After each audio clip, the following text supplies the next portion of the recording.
Cabin mate 24 hours study hall and work space mobile app download చేసుకుని ఇప్పుడే మీ cabin book చేసుకోండి.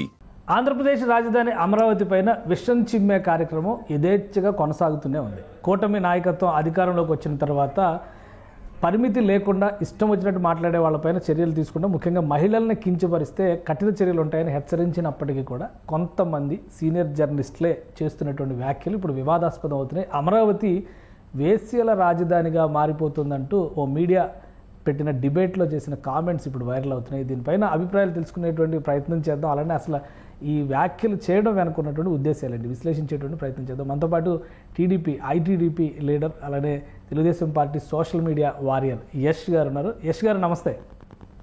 నమస్కారం అండి. బాగున్నారు కిషోర్? బాగున్నాయండి. యష్ గారు, ఏంటి ఈ కామెంట్స్? అమరావతి అంటే ఒక అంతర్జాతీయ బ్రాండింగ్ ఉండేటువంటి నగరం అని సీఎం చంద్రబాబు నాయుడు గారు చెప్తున్నారు. ఈ కామెంట్స్, ఈ డిబేట్స్లో వస్తున్నటువంటి మాటలు కానీ, వరుసగా సోషల్ మీడియాలో చేసినటువంటి ట్రోల్స్ కానీ, నిన్నమొన్నటి వరకు అవినీతి గురించి మునిగిపోతుంది, వరద రాజధాని అయిపోయినాయి, ఇప్పుడు అవన్నీ అయిపోయినాయి. వేశ్యల రాజధాని అంటూ ఒక దారుణమైనటువంటి పదజాలాన్ని ఉపయోగిస్తూ చేసిన కామెంట్స్ని మీరు ఎలా చూస్తారు? కేశవ్ గారు, నేను ఒక విషయం చెప్తానండి. జగన్మోహన్ రెడ్డి రాజకీయం ఎప్పుడు కూడా ప్రతిపక్షంలో ఉన్నప్పుడు రాజకీయం ఎలా ఉంటుంది అంటే చాలా దారుణం, చాలా ఇంతకంటే దిగజారరు అనుకున్న స్థాయి కల్లా దిగజారిపోతూ ఉంటాడు జగన్మోహన్ రెడ్డి. సో నేను ఒక విషయం చెప్పేది ఏంటంటే, జగన్మోహన్ రెడ్డి రాజకీయం ఎలా ఉంటుందంటే కులాల మధ్యలో కుంపట్లు పెట్టడం, మతాల మధ్యలో విద్వేషాలు రెచ్చగొట్టడం, ప్రజల మధ్యలో చిచ్చులు పెట్టడం, ఈ రకమైన రాజకీయం ఉంటుంది. ఇప్పుడు ఆయన ప్రతిపక్ష హోదా కూడా లేకుండా ప్రజలు కొట్టి కొట్టి పక్కకు పడేస్తే 11 సీట్లకు పరిమితం చేస్తే జగన్మోహన్ రెడ్డి ఏమనుకుంటున్నాడు? ఆయన మనసులోదంతా ఆయన పత్రిక ద్వారా చెప్పించే ప్రయత్నం చేస్తున్నాడు. దానిలో భాగంగానే ఆంధ్రప్రదేశ్ రాష్ట్రంలో మహిళల్ని వేశ్యలుగా చిత్రీకరించే ప్రయత్నం జరిగింది. దీని ద్వారా దీనికంతా ఒక విశ్లేషణ మనం ఏం చేయొచ్చు అంటేనండి, జగన్మోహన్ రెడ్డి సామాజిక వర్గానికి సంబంధించిన వ్యక్తి అని అనుకుంటారు, కానీ జగన్మోహన్ రెడ్డి క్రైస్తవ మతాన్ని కూడా నమ్ముకుంటారు, రైట్? సో ఇక్కడ ఏంటంటే జగన్మోహన్ రెడ్డి ఏం ఆలోచిస్తారంటే, ఈ రెడ్డి సామాజిక వర్గాన్ని ఎడిదిరి తిట్టరు, పొరపాటున మతాన్ని ఏమైనా తిట్టి మళ్ళీ మత విద్వేషాలు రెచ్చగొట్టే ప్రయత్నం ఇక్కడ జరుగుతుంది. తద్వారా ఈ అమరావతిలో ఉన్న మహిళల్ని వేశ్యలుగా చిత్రీకరించే ప్రయత్నం జరిగితే గనక, ఎవరైనా క్షణిక ఆవేశంలో గనక ఈ మతాల మధ్యలో జగన్మోహన్ రెడ్డి మతాన్ని కనుక తిడితే, తద్వారా మతాల మధ్యలో విద్వేషాలు రెచ్చగొట్టే ప్రయత్నంలో భాగంగానే ఈ కుట్ర జరిగిందని నేను అనుకుంటున్నాను. అదేవిధంగా జగన్మోహన్ రెడ్డి ప్రతిపక్షంలో ఉన్నప్పుడల్లా ఎంత నీచ స్థాయికి దిగజారిపోతాడంటే, అమరావతిని మీకు గుర్తుందో లేదో 2019 ఎలక్షన్స్ టైంలో జగన్మోహన్ రెడ్డి ఏం చెప్పాడు? అమరావతిలో కనీసం ఒక బిల్డింగ్ కూడా కట్టలేదని చెప్పాడు, అవునా? నేను స్వయంగా అమరావతి క్యాంపెయిన్కి వచ్చినప్పుడు, ఆంధ్రప్రదేశ్ రాష్ట్ర క్యాంపెయిన్కి వచ్చినప్పుడు జగన్మోహన్ రెడ్డికి సూటిగా సవాల్ విసిరారు. జగన్మోహన్ రెడ్డి, ఇక్కడ కట్టిన బిల్డింగ్స్ ఉన్నాయి, ఈ బిల్డింగ్ మీద మన ఇద్దరం ఎక్కుదాము, నువ్వు దూకు, ఫస్ట్ నువ్వు బతుకుంటే నేను దూకుతానని చెప్పి స్వయంగా ఛాలెంజ్ చేస్తున్నాడు. నేను ఒక్కనేనండి ఆంధ్రప్రదేశ్ రాష్ట్రంలో. జగన్మోహన్ రెడ్డి తోక ముడిచి పక్కకి వెళ్ళి విష ప్రచారాన్ని నమ్ముకొని, ఆ రోజు పీకే మీడియాని నమ్ముకొని, విష ప్రచారాన్ని నమ్ముకొని ప్రజల్ని తప్పుదోవ పట్టించి ప్రజలను మాయ చేసి అధికారంలోకి వచ్చాడు. అధికారంలోకి వచ్చిన తర్వాత రాష్ట్రంలో ఉన్న ప్రజలందరినీ వంచి ద్వేషించి, ఏ రకంగా అయితే రాష్ట్రాన్ని కబ్జాలు చేసి రాష్ట్రాన్ని దోచుకొని సహజ వనరులన్నీ కూడా ఏ రకంగా కొల్లగొట్టి ఏ రకంగా రాష్ట్రాన్ని చిన్నాభిన్నం చేసినా మనం అందరం చూసాం. రాష్ట్ర ప్రజలందరూ కూడా జగన్మోహన్ రెడ్డి నీచమైన పరిపాలనని, ఉగ్రవాది పరిపాలనని ఆలోచించి, ఇలాంటి ఉగ్రవాది రాజకీయ నాయకుడు అనేవాడు రాష్ట్రంలో ఉండకూడదు అని చెప్పి 151 కోట్లు 5 కొట్టేసి 11 సీట్లు ఇచ్చారు. అయినా సరే ఇప్పటికీ కూడా ఆయన మనసులో ఏదైతే అనుకుంటాడో ఆయన మీడియా ద్వారా బయటపెట్టే ప్రయత్నం చేస్తూ ఉంటారు. కానీ ఒకటంటే, ఇప్పుడు కొమ్మినేని శ్రీనివాసరావు గారు ఒక క్లారిఫికేషన్ ఇచ్చారు, అలానే మాట్లాడినటువంటి కృష్ణరాజు గారు కూడా ఒక క్లారిఫికేషన్ ఇచ్చారు. ఇది ఒక నేషనల్ మీడియా రిపోర్ట్స్, ఆ రిపోర్ట్స్నే నేను కోట్ చేశానని కృష్ణరాజు అంటున్నారు. అసలు సంస్థకు సంబంధం లేదు, ఆయన వ్యక్తిగతమైనటువంటి అభిప్రాయం అని చెప్పిన ఆ మీడియాలో కూడా ఈరోజు ఒక వార్తను ప్రచురించారు. కొమ్మినేని శ్రీనివాసరావు గారు అయితే క్లారిటీ ఇచ్చారు, మా మేడంని, మా యాజమాన్యాన్ని అంటున్నారు, ఇది చాలా దారుణం అని చెప్పని. సో సంస్థకు సంబంధం లేదు, కేవలం ఒక జర్నలిస్ట్ చేసినటువంటి విష ప్రచారం లేదా ఆయన మాట తూలినటువంటి తత్వం అనుకోవచ్చా? ఒక జర్నలిస్ట్కే మాత్రం పరిమితమైనటువంటి వివాదం ఇది అంటే, ఇప్పుడు నేను మీ మీడియాలోకి వచ్చి నేను మీ మీడియా బాస్ గురించి మాట్లాడితే అది మీ మీడియాకి సంబంధం లేదు అని అనుకుంటే మీరు ఒప్పుకుంటారా అండి? ఒప్పుకోరు కదా. సేమ్ ఇలానే నేను ఒకటే విషయం చెప్తానండి. తెలుగుదేశం పార్టీ యాక్టివిస్టు ఒక అబ్బాయి భారతీ మేడం గారిని నేను ఇప్పటికీ జగన్మోహన్ రెడ్డి గారి భార్య భారతీ గారిని భారతీ మేడం అని అంటాను, ఎందుకంటే మహిళల పట్ల నాకు చాలా అత్యంత గౌరవం ఉంది కాబట్టి. ఆ భారతి గారిని ఒక మాట అన్నందుకు ఆయన క్షమాపణ చెప్తేనే కూటమి ప్రభుత్వం చర్యలు తీసుకుని అబ్బాయిని జైల్లో పెట్టే ప్రయత్నం చేసింది.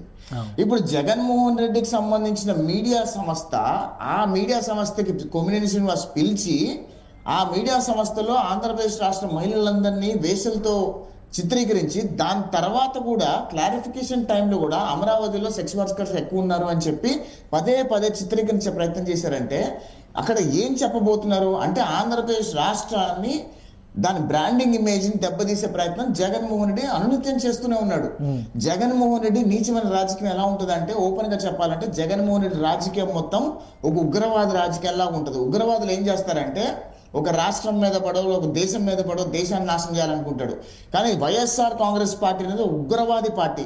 ఈ ఉగ్రవాది పార్టీ ఆంధ్రప్రదేశ్ రాష్ట్రాన్ని సమూలంగా సర్వనాశనం చేయాలనుకుంటుంది అనే విషయం పట్ల ఆంధ్రప్రదేశ్ రాష్ట్ర ప్రజలందరూ గమనించారు కాబట్టి 2024 మీరు అన్న పాయింట్ ఆఫ్ వ్యూ యాంగిల్లో చూస్తే కనుక మరి మొన్నేమో గూగుల్ టీం వచ్చింది, అమరావతిలో 143 ఎకరాలు ఇస్తున్నాం అని చెప్పని సిఆర్డీఏ చెప్పింది. ఆ విజిట్ చేశారు ఆ ఏరియా అంతా కూడా. మరుసటి రోజు హెడ్లైన్స్లో దానికంటే ముందర ఈ డిస్కషన్ ఎక్కువ వచ్చింది. అమరావతి వేశ్యల వాటిగా మారుతుంది, వేశ్యల రాజధానిగా ఇది కూడా మీరు అన్నట్టుగా పీకే టైప్ ప్లానింగ్ ఇది ఒక మేజర్. చెప్పండి. ఎగ్జాక్ట్లీ ఇదేనండి ఇష్యూ. ఏంటంటేనండి జగన్మోహన్ రెడ్డికి ఆంధ్రప్రదేశ్ రాష్ట్రం అభివృద్ధి చెందడం ఇష్టం ఉండదు. 2014 నుంచి 2019 వరకు చంద్రబాబు నాయుడు గారి హయాంలో కూడా ఆంధ్రప్రదేశ్ రాష్ట్రంలో అభివృద్ధి చెందుతున్న టైంలో ఎవరెవరైతే పెట్టుబడులు పెడుతున్నారో ఆ పెట్టుబడులు పెట్టే కంపెనీలకి ఈమెయిల్ రాసిన నీచపు పార్టీ వైఎస్ఆర్ కాంగ్రెస్ పార్టీ. వీళ్ళు ఆంధ్రప్రదేశ్ రాష్ట్రంలో పుట్టారని ఒక మాటకే కానీ ఆంధ్రప్రదేశ్ రాష్ట్రం అభివృద్ధి చెందాలని వైఎస్ఆర్ కాంగ్రెస్ పార్టీ వాళ్ళు అనుకోరు ఎప్పుడు కూడా. అదే కోవాలో 2014 నుంచి 2019 వరకు ఏ రకంగా అయితే పెట్టుబడిదారులకి వాళ్ళకి ఈమెయిల్ రాసి ఆంధ్రప్రదేశ్ రాష్ట్రంలో పెట్టుబడులు పెట్టద్దు, మేము అధికారుల కోసం ఈ పెట్టుబడులను వెనక్కి తరవేస్తామని చెప్పిన వాళ్ళు 2019లో అధికారంలోకి రాగానే రాష్ట్రానికి వచ్చిన పెట్టుబడులన్నీ కూడా వెనక్కి తరిమేశారు. అదేవిధంగా ఇప్పుడు ఆంధ్రప్రదేశ్ రాష్ట్రంలో పెట్టుబడులు వస్తుంటే బ్రాండింగ్ ఇమేజ్ దెబ్బతీస్తే ఆంధ్రప్రదేశ్ రాష్ట్రంలో పెట్టుబడులు రాకూడదు అని అనుకుంటున్నారు. జగన్మోహన్ రెడ్డి మైండ్ సెట్ ఏంటో ఒక నిమిషం చెప్తానండి మీకు. జగన్మోహన్ రెడ్డి మైండ్ సెట్ ఏంటంటే ఆంధ్రప్రదేశ్ రాష్ట్రంలో ప్రజలందరూ కూడా అడుక్కు తినాలి, అయ్యా భిక్షాందేహి అని అడుక్కు తినే సిచ్యుయేషన్లోనే ఉండాలి. తద్వారా ఏంటంటే పెరిగితే ఆంధ్రప్రదేశ్ రాష్ట్ర ప్రజలు అభివృద్ధి చెందితే ఆంధ్రప్రదేశ్ రాష్ట్ర ప్రజలకి ఏంటంటే ఆదాయం వస్తే జగన్మోహన్ రెడ్డి లాంటి నీచమైన రాజకీయ నాయకుడిని పట్టించుకోరు. కాబట్టి జగన్మోహన్ రెడ్డి మనస్తత్వం ఏంటంటే ఆంధ్రప్రదేశ్ రాష్ట్రం బాగుపడకూడదు అనే ఒక ఉద్దేశంతోనే ఇలాంటి నీచమైన కుచితమైన రాజకీయాలు చేసే ప్రయత్నం చేస్తున్నారని నా అభిప్రాయం. కానీ ఇప్పుడు అధికారంలో ఉంది మీరు, మరి కూటమి ప్రభుత్వం అధికారంలో ఉంది, చర్యలు తీసుకోవాలి. పైగా మహిళా కమిషన్ ఏమో అమరావతి ఉద్యమకారిణికే అప్పగించారు. ప్రెస్ అకాడమీ ఆల్రెడీ ఎవరైనా యాక్షన్ తీసుకునే పరిస్థితి ఉందా? ఇంతవరకు ఏమి రియాక్షన్స్ లేవు. ఆల్మోస్ట్ 24 hours 1 day గడిచిపోయింది. అమరావతి రైతులు మాత్రం ఫిర్యాదు చేశారు పోలీసులకి. వీళ్ళపైన యాక్షన్ తీసుకునే ఛాన్సెస్ ఉన్నాయా? కేశవ్ గారు ఒక విషయం చెప్తానండి. మేము యాక్షన్ తీసుకునే లేట్ అయినా కానీ యాక్షన్ ఎలా ఉంటుందో మొత్తం రాష్ట్ర వ్యాప్తంగా ఉన్న ప్రజలందరికీ తెలుసు. ఎగ్జాంపుల్ ఉదాహరణ వల్లభనేని వంశీ దగ్గర నుంచి బోరుగడ్డ అనిల్ దగ్గర నుంచి పోసాని కృష్ణమూర్తి దగ్గర నుంచి ఇలా చెప్పుకుంటూ పోతే 100 పేర్లు చెప్తాను నేను. యాక్షన్ ఎంత భయంకరంగా ఉంటుందో వీళ్ళకి ఆలోచించని కూడా ఆలోచించలేరు. ఖచ్చితంగా లీగల్ ఎంటిటీ ఫ్రేమ్వర్క్లోకి లోకేష్ గారు తీసుకొచ్చి ఇప్పుడు ఎవడెవడైతే పిచ్చి వాగుతున్నాడో, ఏ మీడియాలు అయితే పిచ్చి రాతలు రాస్తున్నాయో తప్పకుండా వీళ్ళందరి మీద చట్టపరంగా చర్యలు తీసుకొని వాళ్ళని జైలులో పెట్టే ప్రయత్నం ఖచ్చితంగా చేస్తుంది కూటమి ప్రభుత్వం. అదేవిధంగా మహిళలు మీరు అలా అంటే మళ్ళీ రెడ్ బుక్ నడుస్తుంది, రెడ్ బుక్ రాజ్యాంగం నడుస్తుంది. నిన్న కూడా సజ్జల రామకృష్ణారెడ్డి గారు బయటకు వచ్చి చెప్పారు, కక్షపూరితంగా పోలీసులను పూర్తిగా దుర్వినియోగం చేస్తున్నారు, ఉద్దేశపూరితంగా కేసులు పెట్టిస్తున్నారని మళ్ళీ విమర్శిస్తున్నారు. సార్ 2019 నుంచి 2024 వరకు ఎవరు ఏం చేశారని పసిపిల్లాన్ని అడిగినా చెప్తారు. ఎవరు పోలీసుల్ని ఎదవేచ్చగా వాడారని కూడా చెప్తారు. ఒకవేళ నిజంగానే మేము పోలీసుల్ని ఎదవేచ్చగా వాడాలి అనుకుంటే ఈ పాటికి జగన్మోహన్ రెడ్డి చెప్పుకూడదు తినేవాడు, సజ్జల రామకృష్ణ రెడ్డి కూడా చెప్పుకూడదు తినేవాడు ఈ పాటికి. కానీ మేము ఎక్కడా కూడా పోలీసు దుర్వినియోగం చేయట్లేదు.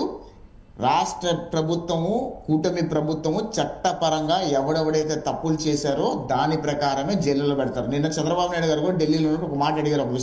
ఒక పత్రికా విలేకరు అడిగినప్పుడు మిమ్మల్ని జైల్లో పెట్టారు కదా చంద్రబాబు నాయుడు గారు, మీరు అదే రకంగా జగన్మోహన్ రెడ్డి గారు జైల్లో పెడతారా అంటే చంద్రబాబు నాయుడు గారు చాలా సింపుల్ ఒకటే మాట చెప్పారు, నాకు జగన్మోహన్ రెడ్డి నన్ను జైల్లో పెట్టాడని చెప్పి నా మీద కక్షపూరితం నేను జగన్మోహన్ రెడ్డి మీద చేయను. చట్టపరంగా జగన్మోహన్ రెడ్డి తప్పు చేస్తే తప్పకుండా జగన్మోహన్ రెడ్డిని ఊచల్లకి పెట్టించే ప్రయత్నం చేస్తామని క్లియర్గా చెప్పారు. జగన్మోహన్ రెడ్డి ఎన్ని తప్పులు చేశాడో ఖచ్చితంగా, అంటే జగన్మోహన్ రెడ్డి అధికారంలో లేనప్పుడు, అంటే జగన్మోహన్ రెడ్డి ముఖ్యమంత్రి కానప్పుడే జగన్మోహన్ రెడ్డి తండ్రి అధికారం అంటూ పెట్టుకొని ఎన్ని అక్రమాలు చేశాడు, ఎన్ని అవినీతి చేశాడు, తద్వారా ఎంతమంది ఐఏఎస్ల అధికారులు జైలుకి వెళ్ళారు, ఎంతమంది ఐపీఎస్ అధికారులు జైలుకి వెళ్ళారు, గవర్నమెంట్ ఆఫీసర్లు జైలుకి వెళ్ళారు మనకు తెలిసిన విషయమే. ఇప్పుడు స్వయంగా గత 2019 నుంచి 2024 వరకు జగన్మోహన్ రెడ్డి అధికారంలో ఉన్నప్పుడు ఎంతమంది ఐపీఎస్ అధికారులు జైల్లో చెప్పుకూడు తింటున్నారు, ఇప్పుడు ఎంతమంది ఐఏఎస్ అధికారులు జైల్లో చెప్పుకూడు తింటున్నారు. ఇప్పుడు అంటే జగన్మోహన్ రెడ్డి రాజకీయం ఎలా ఉంటుందంటే, ఒక ఉగ్రవాదులు చేసే రాజకీయం ఎలా ఉంటుందో అదే రకంగా జగన్మోహన్ రెడ్డి వైఎస్ఆర్ కాంగ్రెస్ పార్టీ రాజకీయం కూడా ఉగ్రవాద రాజకీయంతో నేను పోలుస్తానని మీకు తెలియజేస్తున్నానండి. రైట్ థ్యాంక్ యూ యశ్ గారు విశ్లేషణ అందించినందుకు. ఇది అమరావతి మహిళలను ఉద్దేశించి ముఖ్యంగా ఆంధ్రప్రదేశ్లో వేశ్య వృత్తి పెరిగిపోతుంది అంటూ విమర్శలు చేసినటువంటి వ్యక్తులపైన చట్ట ప్రకారం ఎలాంటి చర్యలు తీసుకోవాలో దానికి ఆధార సహితంగా కేసుని నిర్మించేటువంటి ప్రయత్నాల్లోనే ప్రభుత్వ యంత్రాంగం ఉందని యశ్ గారు చెప్తున్నారు. అలానే కుట్రపూరితమైనటువంటి రాజకీయాలు చేసే వాళ్ళకి ప్రజలు గమనిస్తూనే ఉంటారు, వాళ్ళు గట్టి సమాధానం సందర్భం వచ్చినప్పుడు చెప్తారని ఆయన విశ్లేషిస్తున్నారు. ఇది స్పెషల్ డిస్కషన్, కీప్ వాచింగ్.